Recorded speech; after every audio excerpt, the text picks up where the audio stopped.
ರಾಜ್ಯದಲ್ಲಿ ದರೋಡೆ ಕೇಸ್ಗಳು ದಿನದಿಂದ ದಿನಕ್ಕೆ ಹೆಚ್ಚಾಗ್ತಿವೆ. ಮೈಸೂರಿನಲ್ಲಿ ಮುಸುಕುದಾರಿ ದರೋಡೆಕೋರರು ಸಿಸಿ ಕ್ಯಾಮೆರಾ ಕಿತ್ತು ದರೋಡೆಗೆ ಯತ್ನಿಸಿದ್ದಾರೆ. ಪಕ್ಕದ ಮನೆಯ ಲೈಟ್ ಆನ್ ಆಗ್ತಿದ್ದಂತೆ ಸ್ಥಳದಲ್ಲಿ ಕದೀಮರ ಗ್ಯಾಂಗ್ ಕ್ಯಾಲ್ಕಿತ್ತಿದ್ದಾರೆ.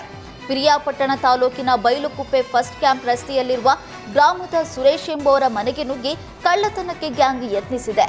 ಬೈಲುಕುಪ್ಪೆ ಪೊಲೀಸ್ ಠಾಣೆಯಲ್ಲಿ ಪ್ರಕರಣ ದಾಖಲಾಗಿದೆ. ಬೆಂಗಳೂರಿಗೆ ಕೇಂದ್ರ ರಕ್ಷಣಾ ಸಚಿವ ರಾಜನಾಥ್ ಸಿಂಗ್ ಆಗಮಿಸಿದ್ದ ವೇಳೆ ಹೆಡ್ ಕಾನ್ಸ್ಟೇಬಲ್ ಮೇಲೆ ಬೈಕ್ ಹತ್ತಿಸಿದ ಪುಂಡನನ್ನ ಬಂಧಿಸಿ ಜೈಲಿಗಟ್ಟಿದ್ದಾರೆ. ಫೆಬ್ರವರಿ 9ರಂದು ಅನಿಲ್ ಕುಂಬ್ಳೆ ಸರ್ಕಲ್ ಬಳಿ ರಾಜನಾಥ್ ಸಿಂಗ್ ಕಾನ್ವೆ ತೆರಳ್ತಾ ಇತ್ತು. ಆದ್ರಿಂದ ರಸ್ತೆ ತಡೆಯಲಾಗಿತ್ತು.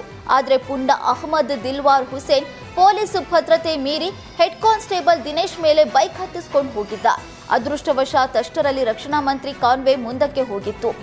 ಅಂದು ಕಬ್ಬನ್ ಪಾರ್ಕ್ ಠಾಣೆಗೆ ಹೆಡ್ ಕಾನ್ಸ್ಟೇಬಲ್ ದೂರು ದಾಖಲಿಸಿದ್ರು. ಸದ್ಯ ಆರೋಪಿಯನ್ನ ಕಬ್ಬನ್ ಪಾರ್ಕ್ ಠಾಣೆ ಪೊಲೀಸರು ಬಂಧಿಸಿ ಜೈಲಿಗಟ್ಟಿದ್ದಾರೆ. ರಿಯಲ್ ಎಸ್ಟೇಟ್ ಉದ್ಯಮಿ ಅಪಹರಿಸಿ 5 ಕೋಟಿ ರೂಪಾಯಿಗೆ ಅಪಹರಣಕಾರರು ಬೇಡಿಕೆ ಇಟ್ಟಿದ್ದಾರೆ. ಬೆಳಗಾವಿಯ ಮೂಡಲಗಿ ತಾಲೂಕಿನ ರಾಜಾಪುರ ಗ್ರಾಮದ ಬಸವರಾಜ್ ತಳವಾರ್ನನ್ನ ಅಪಹರಣ ಮಾಡಲಾಗಿದೆ. ಫೆಬ್ರವರಿ 14ರಂದು ಗೋಕಾಕ ತಾಲೂಕಿನ ದಂಡಾಪುರ ಕ್ರಾಸ್ ಬಳಿ ಉದ್ಯಮಿಯನ್ನ ಕಿಡ್ನಾಪ್ ಮಾಡಲಾಗಿತ್ತು. ಬಸವರಾಜ್ ಪತ್ನಿಯಿಂದ ಘಟಪ್ರಭಾ ಪೊಲೀಸ್ ಠಾಣೆಯಲ್ಲಿ ಕಿಡ್ನಾಪ್ ಕೇಸು ದೂರು ದಾಖಲಿಸಿದ್ದಾರೆ. ವಿಶೇಷ ತಂಡ ರಚಿಸಿ ಆರೋಪಿಗಳಿಗಾಗಿ ಪೊಲೀಸರು ಶೋಧ ಕಾರ್ಯ ನಡೆಸ್ತಾ ಇದ್ದಾರೆ.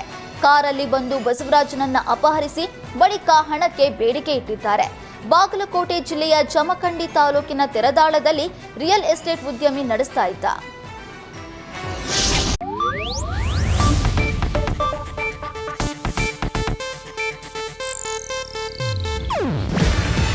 ಇದು ಏಷ್ಯಾನೆಟ್ ನ್ಯೂಸ್ ನೆಟ್ವರ್ಕ್ ಪ್ರಸ್ತುತಿ. ನೀವು ನೋಡ್ತಿದ್ದೀರಾ ಏಷ್ಯಾನೆಟ್ ಸುವರ್ಣ ನ್ಯೂಸ್.